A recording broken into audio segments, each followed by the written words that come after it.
Give me 1 second. So I set to work with my back to the old family's farm. Shouting rose over the field behind me just as I finished setting my first post. I knew it must be the old man of the farmhouse. I did not know him well, only that his name was Tomas, and his crops fed the village through the war. He made his way past his elderly wife. Her fakirta fails. I'm sorry, I am not Hungarian or Ukrainian. I'm not exactly sure how to pronounce this. Fakirta. Fakirta. Fakirta. Fakirta. Figatu. Fakirta. Fakirta. Shouting rose over the field behind me just as I finished setting my first post. I knew it must be the old man of the farmhouse. I did not know him well, only that his name was Tomas, and his crops fed the village through the war. He made his way past his elderly wife, her fugatu, tails flapping in the wind, and she stopped in their front doorway, yelling after him. He looked small as ever, and his eyes still sat too far apart. He hardly shook my hand any time we met. His grip was weak as a sick lamb. Yet for all that apparent weakness, he marched with unquestionable strength, his bulbous nose shining red and purple veins throbbing through his forehead. His pale eyes glared down at Tomas, his glare burning red and his voice raw. I wondered for a moment if he was still drunk from the night before, or even that morning. Orders? To divide my land? Going to include some dialogue tag here for Tomas.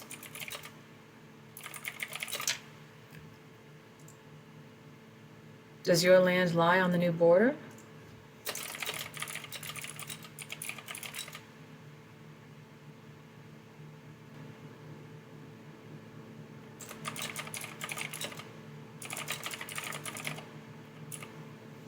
Does your land lie on the border? The young boy's sarcasm went unnoticed. No, Tomas shook his head violently. He turned and pointed just past his house. The end of our village is there, where the last row of my field is plowed. My father farmed this land for decades, and his father before him. Our land runs up there. He turned to point behind the soldier. No, what are you doing? I am Hungarian, just like you. Alec, tell them. He looked at me with an expression of grief and desperation that sent chills through my skin. I'm going to say under my skin, because I do think that gives more of a better interpretation to the audience and what they would understand and recognize from other literary works. If you step over the line, you are illegally crossing into this country. This country? My country! Tomas slapped his chest. My country! I have lived in this country my entire life. You are no longer part of it, Romanian. This is the new border. Please do not do this. It is not where the border should be. I cared for my fellow Hungarians during the war. I fed them. I fed Alec and his children. I have earned my place here. Tell them, Alec. Tell them. Again, I need to have dialogue tags here for Tomas. Please do not do this. It is not where the border should be. I cared for my fellow Hungarians during the war. I fed them. I fed Alec and his children. I'm going to italicize this to put emphasis on Alec. I have earned my place here. Tell them, Alec. Tell them. My ears itched at the sound of his voice, and my stomach churned at the smell of the black soil rising from the holes. I dug. We want to make it clear that it is his fault. I wanted to beg him to shut his mouth, but my fears overcame and silenced me. Go back to your home and your wife. The soldier's little patience was gone. No, but... We don't need the em-dash. We're just going to do a little comma. Thomas looked at me as one looks at traitors, his eyes swimming with tears and his mouth half open, drooling.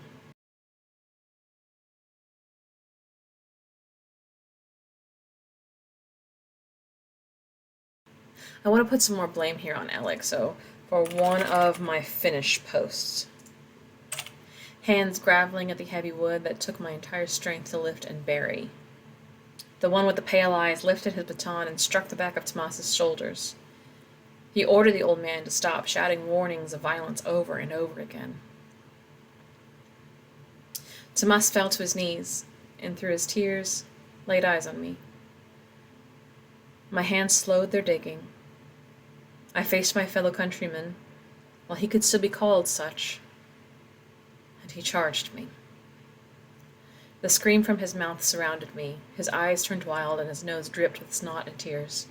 I dropped my auger, raising my arms, but the young boy in his soldier's uniform followed close behind him, screaming, "Halt! Halt!" Thought Tomas not as a mouse, but as a human. A desperate, terrified, and equal human. Then a look of contempt lowered over his eyes like a veil, and he lunged. Blood squelched from Tomas's mouth. He gasped for air and from pain. His blood sprayed into the air and sprinkled my face and my shirt. Yeah, we're gonna go with Google on this one. Sprinkled on my face and my shirt. I caught him in my arms, his face cradled over my shoulder.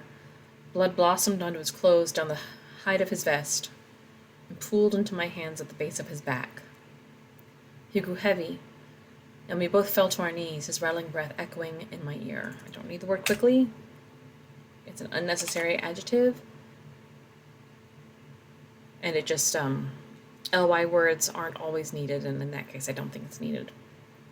His rattling breath echoed in my ear. Blood bubbled at the wound. I already said that blood was there. That might be a little overdoing it. We're just going to keep it for now. Blood bubbled at the wound, sounding like air escaping a hole. I'd never heard such a noise. The soldier screamed commands at me, and the old woman back at the house shrieked like an animal. I'm going to add a comma here, because otherwise it sounds like they're screaming commands at him, at Alec, and the old woman, whereas the soldiers are only screaming at Alec, and the old woman is screeching back at the house. She hobbled from her door towards us, grasping for air, with tremors rippling through her body. I screamed to her, "Marad, Marad, do not come near." Soldiers turned to the old woman with their guns, their screams frightening her. Her knees gave out. She fell to the dirt and wept bitterly.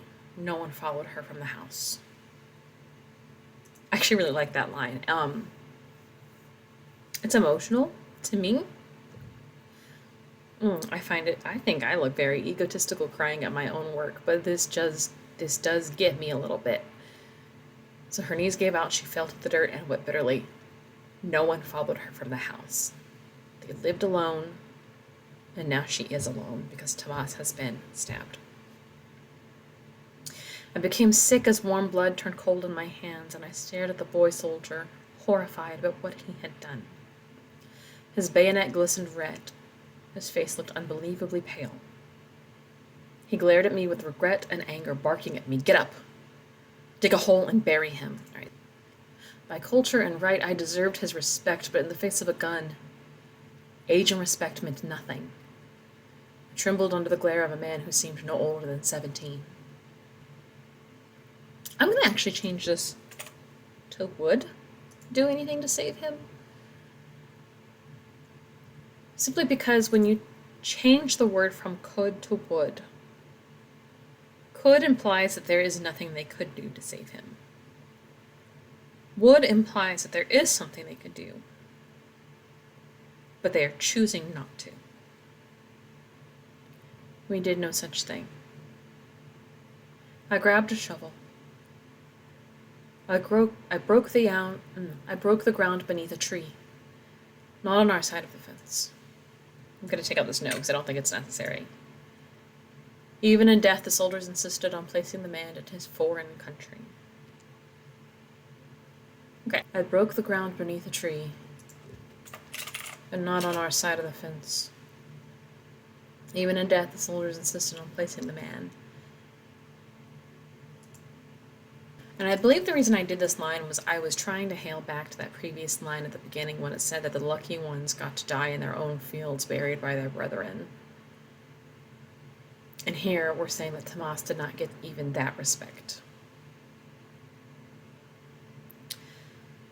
Between the sounds of my spade hitting the ground, the old man's breath hitched. He gagged and blood filled his throat. He coughed and it fell out of his mouth and nose until all I could see of his face was the fading of his eyes as he died. We're gonna swap these two words around. I dug his shallow grave. I laid him in it and hesitated. By God above, I could not bury a man alive, no matter how close to death he was. But the young soldier struck my back as he had done to the old man and sent me to my knees. Get on with it. I tossed a shovel of dirt on top of his body. He did not flinch, but he looked at me and his eyes glistened with a pain I could not comprehend. I tried to ignore him and failed. His fingernails scratched the bottom of his grave, unable to lift his arms to fight or save himself from drowning. By the third shovel of dirt, his body convulsed. His eyes rolled back in his head. The rattling breath stopped, and rather than bury men alive, I was granted the mercy of burying a corpse. I lifted the auger at the head of the grave, pulling more dirt from the old man's land. I dug again for him. I dug until my calluses rubbed away to make room for the next, and my sweat watered the earth. I placed a post at the head of the old man's grave. With rope I tied it to another in a cross-section. I did not know if he believed in my God, but it was the only thing I could give him. I finished that day digging the posts as I was commanded to do. I broke farms apart, separated families, and drew a line between life and death. I bore my posts to and from the woods and hills, and the ground did not reject me. For those of you wondering, the entirety of Eastern Europe was cut up and divided and separated into just an unfathomable puzzle map after World War I was finished. Countries that once existed were torn apart. Their lines were redrawn. They were not even drawn by the people who owned the land. People's land was cut in half. People were assigned random nationalities at will. A lot of people lost their heritage, their culture, their homes, everything. And this is a story that was inspired by a similar story I saw on TV in which a man had been cut off from his family's land and was being held out by soldiers. In this case, I took it a step further and imagined what would happen if he were to fight for his land. As you can see, this is where my mind thought it would go. And then I gave it some context with World War I. It's heavy. It's heavier than I remember it being, and it does make me sad. I hadn't touched it in a long time, and I am glad that I went back through it just now with you to look at it. It didn't need as much editing or as much fixing as I thought it would, which is good. That's great. It's now at 2005 words, which is still a little low for a short story for most, not competitions, but like, publications. Most publications want to see a short story at around 3,000 words or more. So if I really wanted to, I could go in and play with this, and I could probably give you a little more in the beginning. Rather than having 3 paragraphs of synopsis of what had happened, I could give you maybe a little more in-depth about Alec and his life and how his life was affected by the war. But that would require a lot more time than I have the ability to give on this video. I'm already at, 37 minutes, which is probably going to be split into 2 parts. And while the first one of the series I did allow to be split into 4 parts, I don't want to do that for all of them. I don't want to bore people by giving them too many videos for one piece. And I think it's hilarious that I split the first one up into 4 when it was only a flash fiction that was not nearly as many words as this one. But it is what it is. I really appreciate you going through it with me. I hope that you took something from it. I hope that it was fun for you. And I hope that you have the best luck editing through your own things. It is really fun to go through this stuff with you, and I am looking forward to some of my next couple of videos that I'm going to make with some of my old stuff. So thank you very much, and I will talk to you later.